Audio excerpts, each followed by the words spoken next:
پھر اندرونی اگر آپ حالات میں دیکھیے تو اکنامکلی جو منموہن سنگھ اور نرسمہا راؤ نے جو ایک ریفارمز کا پروسیس شروع کیا تھا، اکنامک ریفارمز کا، انہوں نے اس کو آگے بڑھایا اور ان کو کریڈٹ جاتا ہے کہ انہوں نے 11 سال میں بھارت کو 3 سے 4 ٹریلین ڈالر کی اکانومی بنا دیا، تو دنیا کی چوتھی بڑی اکانومی وہ کہتے ہیں. لیکن اس کا ہرگز یہ مطلب نہیں ہے کہ جو پاورٹی ہے وہ کم ہو گئی. بالکل پاورٹی بلکہ اس طرح ہی ہے، ابھی بھی millions and millions of Indians live below the poverty line, تو وہ بھی اپنی جگہ ایک مسئلہ ہے. صحیح. پھر جو انہوں نے ایک کام کیا تھا ڈی مانیٹائزیشن کا، کہ کچھ انہوں نے کرنسی ہے کچھ نوٹس کو ڈی مانیٹائز کر دیا، اس سے ہی بڑا کوہرام مچا. گرمی کے سخت دن تھے، میں بھی اس زمانے میں نیو دہلی تھا، تو وہ لوگ لمبی قطاروں میں کھڑے تھے. ان کا خیال یہ تھا کہ یہ سارے جو بہت سی کرنسی جو ہے بھارت کی وہ دہشت گردی کے معاملے میں یوز ہوتی ہے، اور یہ کافی جو لوگ اس کو بینکس میں داخل جمع ہی نہیں کروائیں گے. لیکن 98 to 99% جو کرنسی تھی وہ بینکوں میں ڈپازٹ ہو گئی. تو جو ان کا خیال تھا وہ سارا غلط ثابت ہوا، اور تقریباً 100 سے زائد لوگ اس میں ہلاک بھی ہوئے تھے سارے پروسیس میں. تو وہ ایک ابھی تک ان کے ہاں ایک آپ کہہ سکتی ہیں کہ دھبا ہے ان کی وزارت عظمیٰ پہ. یہ مانتے تو نہیں ہے لیکن بہرحال وہ ہے صحیح. اکنامکلی ٹھیک ہے، معاملات آگے بڑھ رہے ہیں، 7% گروتھ ریٹ ہے جو کہ بہت اچھا ہے، چائنا سے بھی زیادہ ہے، تو یہ کریڈٹ ان کو جاتا ہے. اور میں سمجھتا ہوں، جو میں دیکھتا ہوں ان کو، تو تھوڑا بہت یہ ایک لحاظ سے وائز بھی ہو گئے. اس طرح پہلے تو یہ ہر کسی کو بغل گیر ہو جایا کرتے تھے مختلف لیڈروں کا، وہ بھی نہیں رہا. تو ایک لحاظ سے ٹھہراؤ ان میں آ گیا ہے کسی حد تک. تو اندرونی طور پہ تو میں کہہ سکتا ہوں کہ جہاں پہ ڈویژنز ہوئیں وہاں پہ اکنامکلی سفر جاری رہا بھارت کا، تو یہ کامیابی ضرور ملی ہے. ایکسٹرنلی اگر آپ دیکھیے تو پہلے تو جو انہوں نے جموں اور کشمیر، مقبوضہ جموں اور کشمیر کے بارے میں کیا، آرٹیکل 370 اور 35A کو ہٹایا، وہ ان کو ایک بڑی کامیابی سمجھتے ہیں کہ جی ہم نے جو بی جے پی نے اپنے مینیفیسٹو میں وعدہ کیا تھا اس کو پورا کر دیا، اور ہم نے جموں اور کشمیر کو انٹیگریٹ کر دیا. وہ اس کو کامیابی دیکھتے ہیں. میں ایک لحاظ سے ہم کنسرنڈ ہیں کیونکہ انہوں نے کشمیر کا جو تنازع ہے اس کو اور کمپلیکیٹ کر دیا ہے جی. اور اس کا اب حل کس طرح ہوگا وی ول سی. بٹ ہونا تو ہے دیر جلد یا بدیر، لیکن یہ مشکلات پیدا کر دی ہیں بائی میکنگ کانسٹیٹیوشنل امینڈمنٹس. پھر دوسرا بھی اس پہلگام کے واقعے کے بعد وہ یہ بھی کریڈٹ لیتے ہیں کہ ہم نے انڈس واٹر ٹریٹی کو بھی ہم نے پیچھے چھوڑ دیا، اور جو کہ نہرو صاحب نے کیا تھا یہ معاہدہ، اور یہ ون سائیڈڈ تھا، تو اس کو ہم نے یہ قدم بھی لے لیا. تو یہ بھی ایک وہ اپنی کریڈٹ لیتے ہیں اس کا بھی.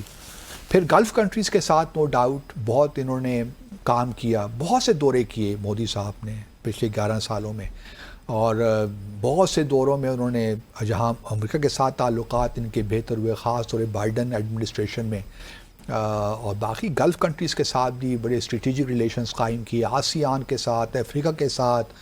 تو اوور آل فارن پالیسی کے میدان میں دیکھتا ہوں یورپین یونین کے ساتھ اور برطانیہ کے ساتھ ان کے تعلقات میں کافی سبسٹنس پیدا ہوا ہے. تو اس میں کوئی آر نہیں ہے ان کی اس کامیابی کو ماننے میں. لیکن ایک جو پالیسی جو ان کی ناکام مجھے لگتی ہے وہ ہے فرسٹ نیبرہڈ پالیسی جو انہوں نے اپنے لیے آرٹیکولیٹ کی تھی. اس میں اگر آپ دیکھیے تو پاکستان کے ساتھ تعلقات نہیں ٹھیک ہو سکے، یہاں تک کہ اب بالکل ایک امپاس آیا ہوا ہے، اور ہم نے جنگ بھی لڑ لی 4 روزہ، جس میں الحمدللہ پاکستان کو بڑی زبردست تاریخی فتح بھی حاصل ہوئی. لیکن دوسری جانب یہ بھی ہے کہ تعلقات اور خراب ہو گئے ہیں. یوں سمجھیے کہ اب ایک نیا نارمل انہوں نے بھی بنایا ہے کہ جی اب کوئی دہشت گردی کا واقعہ بھی ہوگا تو ہم پاکستان ہی کو ملزم گردانیں گے اور ہم اٹیک کر دیں گے. تو پاکستان نے بھی ایک نیا نارمل بنا دیا ہے کہ اگر آپ نے اٹیک کیا تو ہم نے بھی اٹیک جواب تو دینا ہی دینا ہے، چاہے وہ بالا کوٹ کے بعد ہم نے جواب دیا یا ابھی بھی ہم نے جو جواب دیا 7 مئی کے بعد. تو دونوں طرف سے ایک نیو نارمل ہو گیا، which is not a happy thing in my view, کیونکہ ایک نیوکلیئر انوائرمنٹ ہے، اور اس قسم کے جو رسپانسبل نیو نارمل بھارت کی جانب سے کریٹ کرنے کی کوشش کی جا رہی ہے، وہ کسی طور بھی اس کو ذمہ دارانہ فارن پالیسی نہیں سمجھی جا سکتی، یا ایک ایسا کام بھارت نے کر دیا ہے جس کو کوئی بھی کنڈون نہیں کر سکتا. تو پاکستان کے ساتھ تعلقات تو بہت ان کے خراب، فرسٹ نیبرہڈ کی پالیسی کو اگر دیکھا جائے. پھر آپ یوں کہہ لیجیے نیپال کے ساتھ ہی بہت سے ایشوز پچھلے 2 سالوں میں رہے ہیں، اور ان 2 سالوں میں بارڈر ایشوز خاص طور پہ بڑے سنگین رہے، اور اس میں نیپال نے تو کھل کے جو ہے اپنا نیا سیاسی نقشہ بھی بنا دیا. جو اس وقت جو علاقے ہیں لیپو لیخ ہو، کالا پانی ہو، جو اس وقت بھارت نے قبضہ کر رکھے ہیں، وہ انہوں نے اپنے سیاسی نقشے میں بتا دیے. صحیح. اور تو نیپال کے ساتھ بھی ٹینشن موجود. اسی طرح بنگلہ دیش میں جب 5 اگست 2024 پچھلے سال 23 میں تھا کہ 24 میں، دیکھیں مجھے بھی یاد نہیں، پچھلے سال 24 میں، پچھلے سال 5 اگست 2024 کو بنگلہ دیش میں انقلاب آیا، شیخ حسینہ کو بھاگنا پڑا. تو اس وقت سے بنگلہ دیش کے ساتھ بھی تعلقات ان کے خراب ہیں. اور یہاں تک کہ پرائم منسٹر مطلب مودی اپنے جو ڈاکٹر محمد یونس، انہوں نے چاہا کہ بھارت جانا چاہتے تھے، تو انہوں نے کہا میں بھارت بھی ہو آتا ہوں، لیکن انہوں نے ویلکم نہیں کیا. اور وہاں بھی بہت سے ڈسپیوٹس ہیں، خاص طور پہ جو ٹیسٹا ریور اور دوسرے پانی کے ایشوز ہیں وہ اپنی جگہ موجود ہیں. تو بھارت کے ساتھ تعلقات، بنگلہ دیش کے ساتھ تعلقات بھی ویسے کے ویسے ہی بلکہ خراب ہو گئے ہیں. پاکستان، بنگلہ دیش، نیپال، مالدیوز کو اگر آپ لے لیجئے، مالدیوز کے ساتھ بعد میں پھر دوسرا سب سے امپورٹنٹ جو ان کے ہوا، انہوں نے ووہان اسپرٹ چین کے ساتھ تعلقات کو ٹھیک کرنے کی کوشش کی 2018 میں، لیکن وہ نہیں ہو پائے. اور اس کے بعد گلوان میں جو کچھ ہوا، اس وقت سے لے کر اب تو کوشش تو کر رہے ہیں کہ معاملات کو واپس لایا جائے 2017 سے پہلے کے جو حالات تھے، لیکن ابھی تک وہ ممکن ہو کہ یہ کوشش کر رہے ہیں. ابھی شنگھائی کوآپریشن آرگنائزیشن کے مارجن سے میٹنگ بھی ان کی ہوئی پریزیڈنٹ شی کے ساتھ، لیکن دوسری جانب مسائل تو ہیں. پھر امریکہ کے ساتھ ٹرمپ کے آنے کے بعد جو تعلقات کی نوعیت وہ بھی ہم سب جانتے ہیں. میرے خیال میں امریکہ والا جو معاملہ ہے وہ ٹیمپرری ہے، وہ ٹھیک ہو جائے گا، لیکن اصل معاملہ پاکستان اور چین کا ہے، وہ ابھی وقت لگے گا اس کو ٹھیک ہونے میں. تو یہ ہے ان کی کارکردگی. لیکن بحیثیت وزیر اعظم I think he is wise enough to in the sense کہ جو بھارت کے انٹرسٹ ہیں وہ ان کے لیے آبویسلی پریورٹی ہیں، اور وہ اور ان میں کامیابیاں دونوں ہی چلتی ہیں، ملا جلا رہتا ہے. چلیے let's take a short commercial break hair.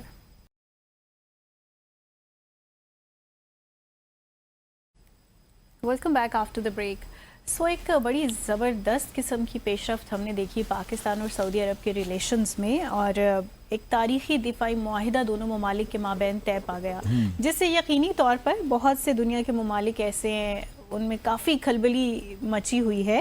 سو مجھے آپ سے یہ جاننا ہے باسط صاحب کہ اس دفاعی معاہدے کی ضرورت کیوں آ کر پڑی ہمیں، اور یہ دفاعی معاہدہ کس کے خلاف ہے، اور اس پر عمل درآمد کیسے ہوگا، جو سب سے انٹرسٹنگ چیز ہونے جا رہی ہے. سارے بڑے اہم سوالات ہیں. اور یہ جو اسٹریٹجک میوچل ڈیفنس ایگریمنٹ ہے جو 17 ستمبر کا ہوا، تو یہ ہماری اور سعودی عرب کی جانب سے مودی صاحب کے لیے اور بن نتن یاہو صاحب کے لیے تحفہ ہے. اور پریزیڈنٹ ٹرمپ صاحب نے بھی تحفہ دیا، انہوں نے کال کر لی، تو یہ تحفہ ہے. بالکل مودی صاحب کو مبارکباد دے دی، کم بات تو نہیں ہے نا جی. اچھا اب دیکھیے یہ جو معاہدہ ہوا ہے یہ کسی ملک کے خلاف نہیں ہے، سچی بات تو یہ ہے، یہ ایگریشن کے خلاف ہے. اب ایگریشن کون کرتا ہے، کب کرتا ہے، وی ڈو ناٹ نو. مسئلہ تو ایگریسرز کو ہی ہے، اگریسر ہی کو ہے. ہمارا تو جو سارا دفاعی ڈاکٹرن ہے وہ ڈیفینسو ہی ہے. پاکستان کا اپنا بھی اگر آپ ڈاکٹرن دیکھیں تو اس میں کہیں ایگریشن نہیں ہے، ہم نے اپنے ڈیفینس کے لیے رکھا ہوا ہے. اگر بھارت کبھی ہم پہ اٹیک کرتا ہے تو ہم جوابی کارروائی کرتے ہیں اور اپنے انٹرسٹ کو پروٹیکٹ کرتے ہیں. جی بالکل. تو اس کا سارا جو آپ کہہ لیجئے جو مقصد ہے، اصل مقصد وہ ڈیٹرنس کریٹ کرنا ہے. پاکستان کو تو دیکھیے کوئی ضرورت ایسا نہیں تھی اس کی. ہم تو بنیاد و مرصوص میں ہم نے دکھا دیا کہ ہم دنیا کی مدد کے بغیر بھی بھارت کو ناکو چنے چبوا سکتے ہیں اور شکست دے سکتے ہیں.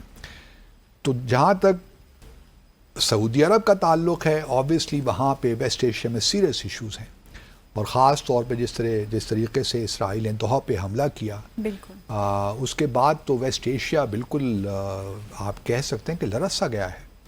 کہ اتنے جہاز اور اتنے امریکی بیسز وہاں پہ اور F-35 اور پیٹریاٹ اور پتہ نہیں کون کون سے سسٹمز نہ صرف سعودی عرب میں بلکہ قطر میں اور باقی جگہوں پہ بھی، اور اسرائیل آتا ہے حملہ کر کے چلا جاتا ہے، ہاں جی، اور اس پہ کوئی ریئیکشن بھی پھر نہیں آتا یہ الگ بات ہے کیونکہ کیپیسٹی نہیں ہے نا، اور سب کچھ امریکہ کے کنٹرول میں ہے۔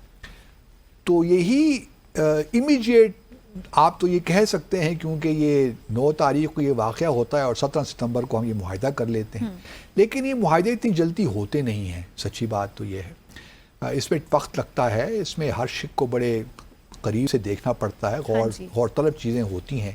اور ہم نے جو ایک کلیکٹیو سیکیورٹی انیشیٹو کا جب ذکر کیا تھا تو اس میں ہم نے یہی کہا تھا نا کہ نیٹو کا جو آرٹیکل 5 ہے وہی لایا جائے کہ ایک ملک پہ حملہ تمام ملکوں پہ حملہ تصور کیا جائے گا۔ تو یہی شک ہے ایکچولی جو کہ انہوں نے پبلک بھی کی ہے، کیونکہ آپ نے اور میں نے تو ایگریمنٹ دیکھا نہیں ہے کہ اس میں اصل پروویژنز ہیں کیا، لیکن جو آپریٹو اس میں کلاز ہے بس وہ یہی ہے کہ اگر سعودی عرب پہ حملہ ہوگا تو وہ پاکستان اس پہ اپنا حملہ تصور کرے گا، اگر پاکستان پہ حملہ ہوتا ہے تو سعودی عرب اس کو اپنے اوپر حملہ تصور کرے گا۔ اب پاکستان پہ حملہ کون کر سکتا ہے؟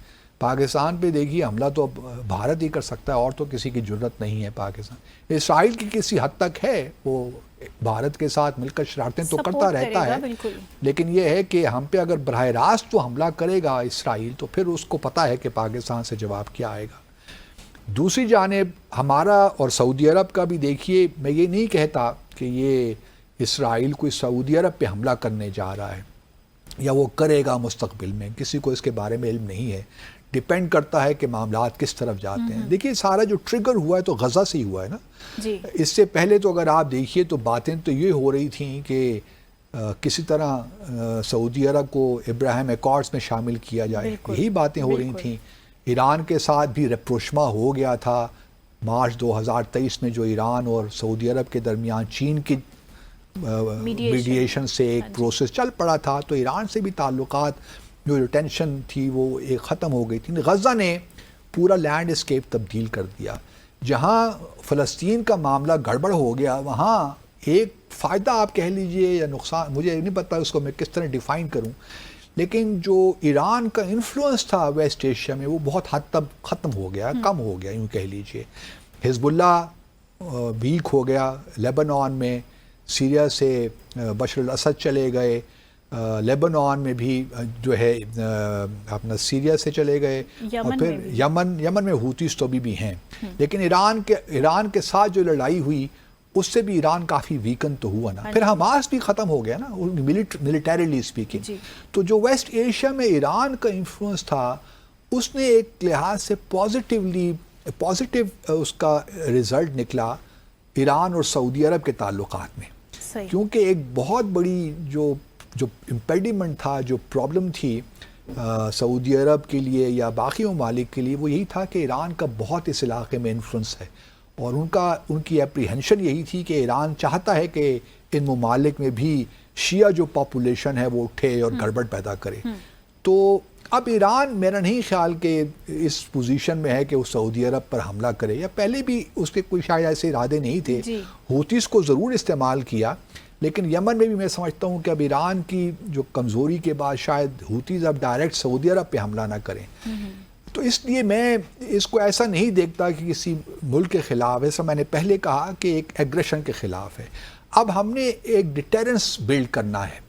یہ سارا جو پیکٹ ہے نا، یہ کوئی ایسا نہیں ہے کہ ہم کسی ایگریشن کو انتظار کر رہے ہیں اس کا جواب دے رہے ہیں۔ یہ سارا جو پیکٹ ہے یہ ڈیٹرنس اسٹیبلش کرنے کے لیے ہے کہ کسی کو جرات ہی نہ ہو حملہ کرنے کی، چاہے وہ پاکستان ہو یا بھارت ہو۔ تو جو آپ نے کہا کہ عمل درآمد کس طرح ہوگا، یہ امپورٹنٹ چیز ہے۔ یہ ساری چیزیں فائن ڈیٹیلز میں آتی ہیں، جو کہ پاکستان اور سعودی عرب کے درمیان پہلے بھی دفاعی کوآپریشن تو ہمارا رہا ہے، بلکہ 20,000 ٹرپس ہمارے سعودی عرب میں رہے ہیں، اور ہماری ٹریننگ بھی ہوتی ہیں، ملٹری ایکسرسائزز بھی ہوتی ہیں، اور یہ سارا کام بھارت کے ساتھ بھی ہوتا ہے بائی دا وے۔ بھارت کے ساتھ بھی دیکھیے نا، سعودی عرب کے اس وقت تقریباً $43 بلین کا ٹریڈ ہے، تو ڈیفنس کوآپریشن تو ہمارا ہے، لیکن جو ایک یہ شک ہے آرٹیکل 5 والی جو بھی ہے نیٹو والی طرز کی، وہ ساری اصل کہانی وہی ہے، اور اسی سے ہی لوگوں کو پریشانی ہے کہ یہ آفٹر آل یہ ہو کس طرح گیا۔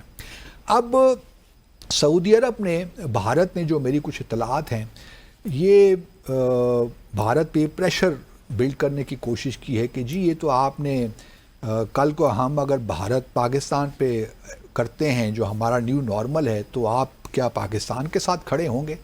تو یہ تو آپ نے بہت کام عجیب کر دیا، آپ کے ساتھ تو ہمارے اتنے گہرے تعلقات ہیں، جی تو آپ کوئی ایسی اسٹیٹمنٹ ایشو کریں جس میں آپ یہ کہیں کہ یہ جو معاملہ ہے بھارت کے ساتھ ہمارے تعلقات جو ہیں وہ بڑے زبردست ہیں، گہرے ہیں، تاریخی ہیں، تو بھارت کے خلاف یہ ایگریمنٹ نہیں ہے، اس قسم کی along these lines آپ کوئی ایگریمنٹ، ایک اسٹیٹمنٹ ایشو کریں۔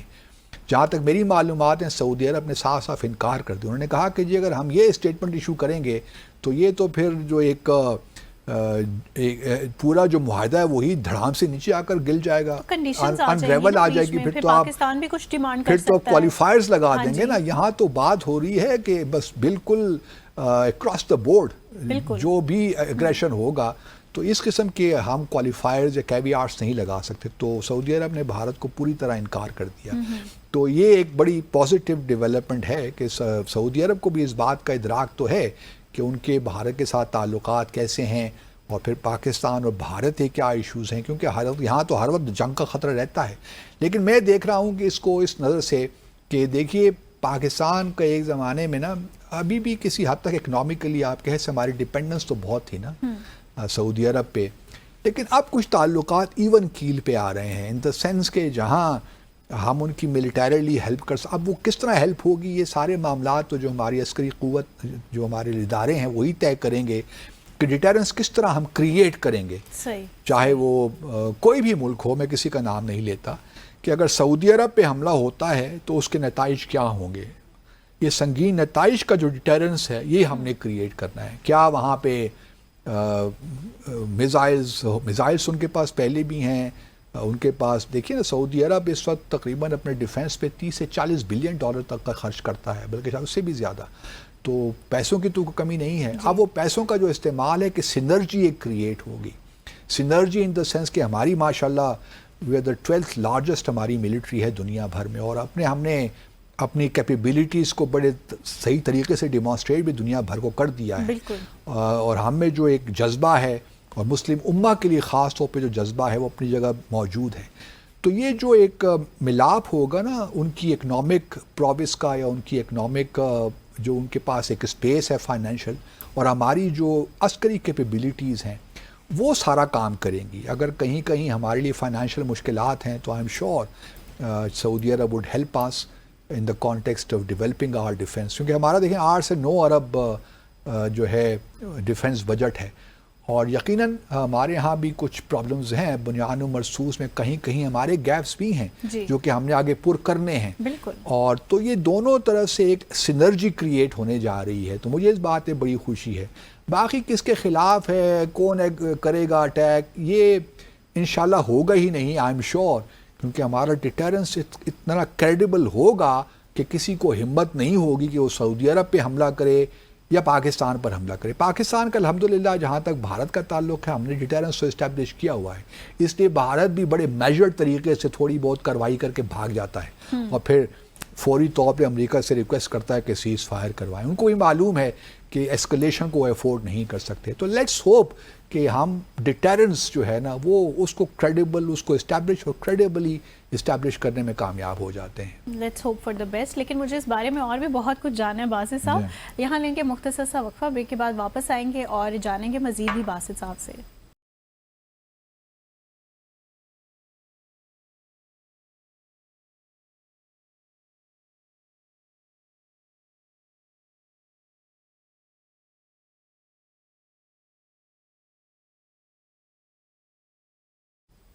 بریک کے بعد خوش آمدید ڈیسائفر دیکھنے والوں کو۔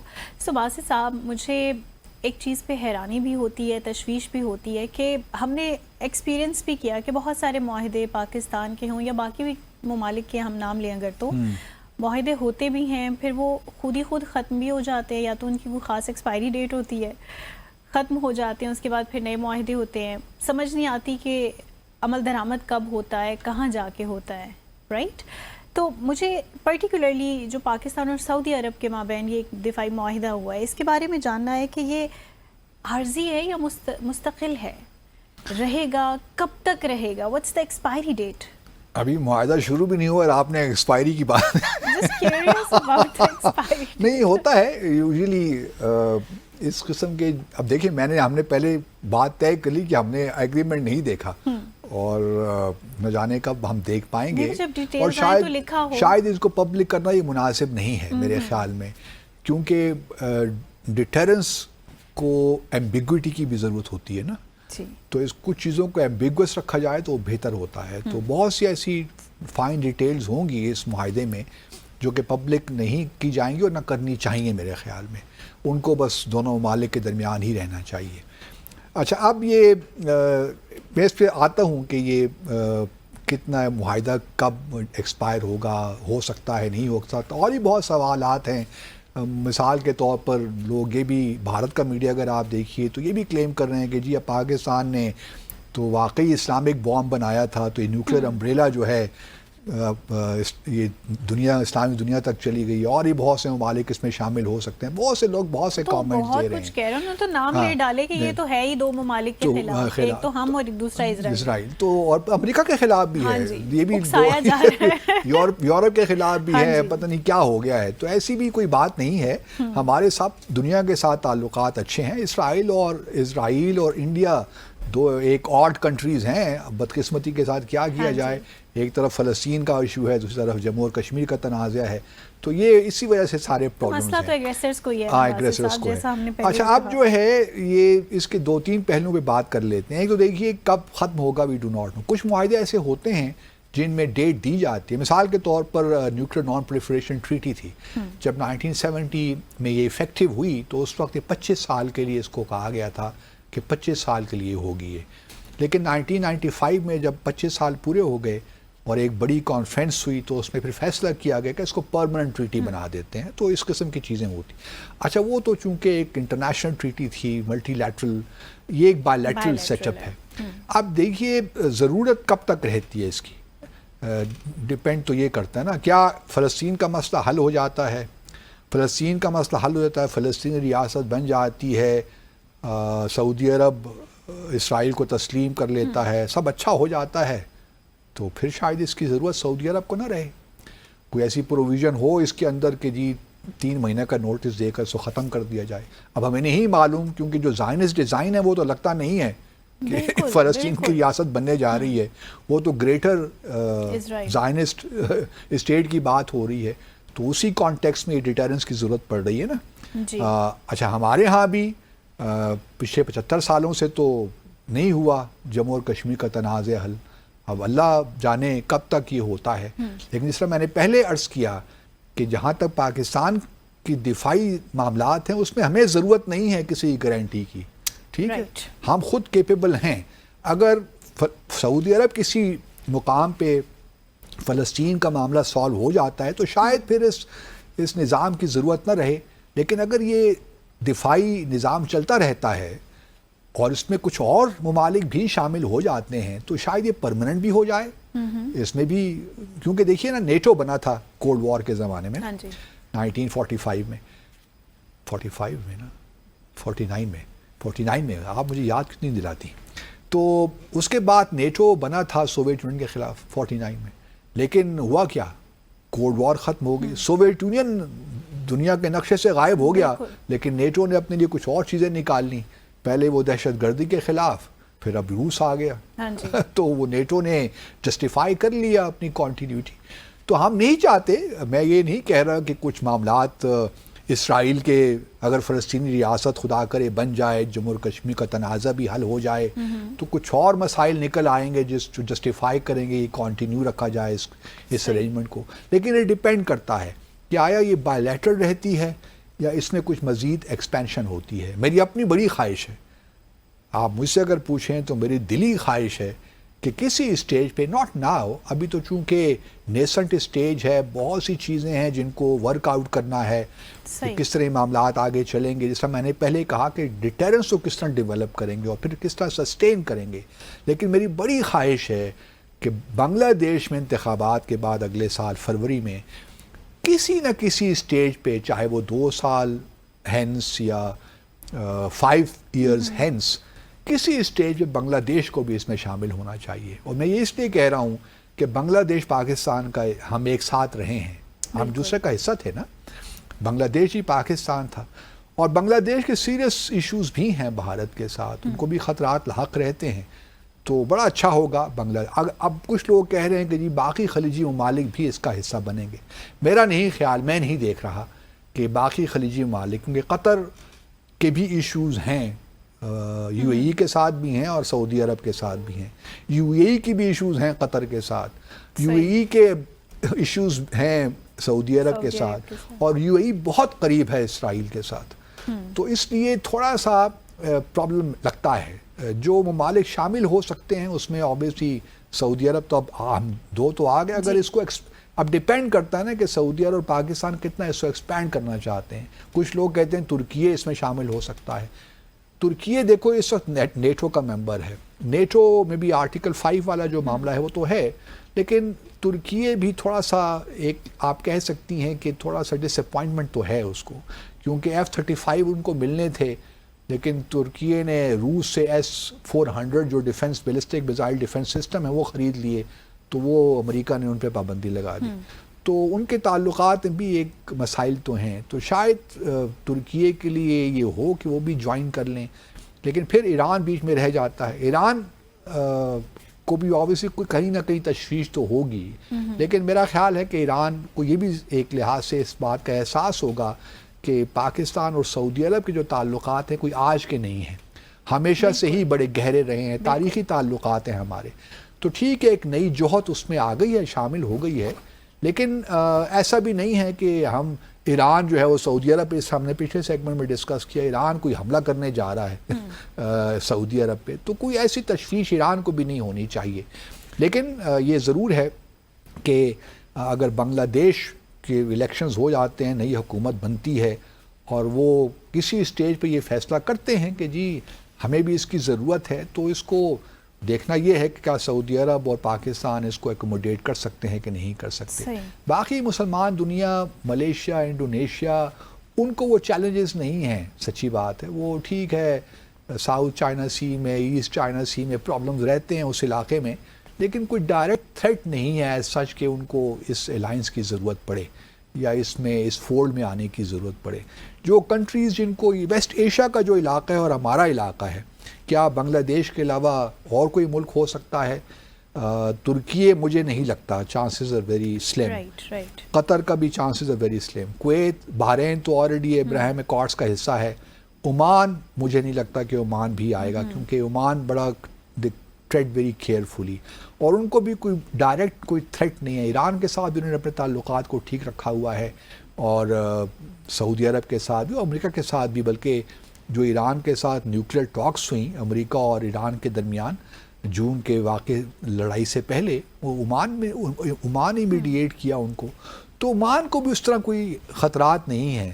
اور چونکہ یہ سارا معاملہ قطر کا، دوحہ کا، تو دیکھیے نا اس لیے شروع ہوا میرے خیال میں کیونکہ اسرائیل اور بن نیتن یاہو کی حکومت چاہتی ہی نہیں ہے کہ حماس کے ساتھ مذاکرات ہوں. بالکل وہ ان مذاکرات کو سیبوتاژ انہوں نے کیا ہے، اور وہ چاہتے یہی تھے، اور انہوں نے اپنا مقصد حاصل کر لیا. بلکہ اب جو اسموترچ ہیں، جو ان کے فائنانس منسٹر اسرائیل کے، وہ کل پرسوں ایک انٹرویو میں یہی کہہ رہے تھے کہ یہ جو غزہ اب انہوں نے آپریشن شروع کر دیا نا وہاں پہ، لینڈ آپریشن، کہ جی ہم یہ بڑا پوٹینشیل ریئل اسٹیٹ بونینزا ہے. بونینزا کا لفظ استعمال کیا، مطلب کہ یہاں پہ ہم اب جو ٹرمپ صاحب نے سوچا تھا کہ ریویرا بنائیں گے یہاں پہ، تو وہ بننے جا رہا ہے اب یہاں پہ. تو وہ تو اپنے ان کے عزائم یہی ہیں، کیونکہ بن نیتن یاہو اندرونی اعتبار سے مقدمات ہیں، وہ اپنا پولیٹیکل کیریئر کو بچانا چاہتے ہیں. وہ سارا اسی لیے کر رہے ہیں کہ کوئی مذاکرات، ہاسٹیجز ہی بھاڑ میں جائیں، ان کو کوئی ان سے سروکار نہیں ہے. ان کو اپنا پولیٹیکل کیریئر چاہیے، اور گریٹر جو زائنسٹ ایجنڈا ہے اس پہ آگے بڑھنا ہے. تو اس وجہ سے یہ دوحہ پہ حملہ ہوا. حالانکہ قطر کے ساتھ کوئی ایسے تعلقات کی نوعیت تو ٹھیک ہی ہے اوور آل. ٹھیک ہے، قطر ابراہیم اکارڈز کا حصہ نہیں ہے، لیکن اس سے ایک نقصان ضرور ہوئی سارے معاملے سے ہوا کہ جو ابراہیم ایکارڈز کی ایک تھا وہ ختم ہو گیا.